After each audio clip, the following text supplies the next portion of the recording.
Nouvelle rencontre pour la semaine de l'artisanat et nouvel épisode d'Artisans d'un jour.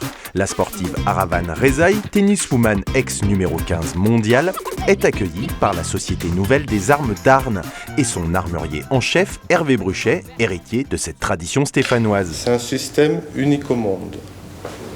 Dans cette culasse, il y a les deux percuteurs qui vont servir à percuter la cartouche. Facile à transporter.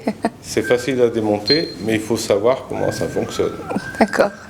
La célèbre maison d'Arnes, fondée en 1881, est connue dans le monde entier pour ses armes élégantes, équilibrées et sur mesure réalisées à la main. Un savoir-faire spécifique enseigné dans un seul atelier au monde, celui de Saint-Étienne. Des œuvres d'art conçues pour les chasseurs du monde entier, avec un coût, tout de même, qui peut atteindre plusieurs dizaines de milliers d'euros.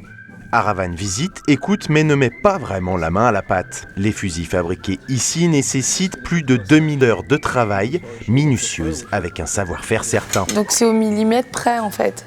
Non, millimètre c'est trop gros. Ah. C'est au centième. Moi je casse mes raquettes, enfin pas mes raquettes parce que ce serait grave, mais mes cordages très souvent, on va dire une fois tous les 45 minutes, j'en casse une. Et donc pour moi c'est important de savoir l'attention, le réglage. Et c'est à peu près, ça revient à peu près pareil. Pour moi, ma raquette, c'est une arme. Je donne des coups gagnants et ça revient à peu près à la même chose. Donc voilà pourquoi maintenant je comprends pourquoi je suis intéressée aux armes. On attend tout de même une prise de risque de notre tenniswoman préférée, mais la visite continue.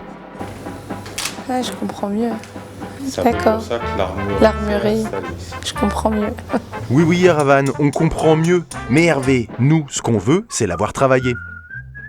Ah, enfin, le travail sur la crosse de bois commence. Et Hervé explique à Aravan quelques gestes techniques avant de lui confier les outils.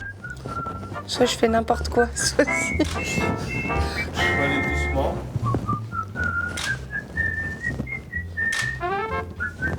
Je crois que j'ai fait n'importe quoi. Elle s'en est bien sortie, mais je pense qu'elle a beaucoup de dextérité de toute façon. Et c'est quelqu'un de très passionné, donc si on lui montre, elle comprend tout de suite. C'est un travail de chirurgien et pour moi ça reste quand même magnifique et très professionnel et voilà j'apporte beaucoup de respect aux personnes qui font ce boulot-là parce que ils dédient leur vie, leur carrière, leur temps pour ce boulot, ce métier et je trouve ça magnifique puisque personne ne peut faire ça, c'est vraiment des boulots très, très artisanaux et il faut connaître, il faut savoir faire et il faut avoir du talent et comme je le vois aujourd'hui, ça reste quand même quelque chose de beau à regarder. En fait, c'est un travail de patience. Il faut énormément de temps d'apprentissage et les opérations à effectuer sont très minutieuses. Donc on ne peut pas s'improviser, armurier. Donc celui-là, il a 300 ans. Voilà, pour Aravan, c'est fini, mais elle retiendra sûrement ce moment passé avec les artisans armuriers de chez Darnes et qui sait, troquera-t-elle peut-être sa raquette pour une partie de balle-trappe.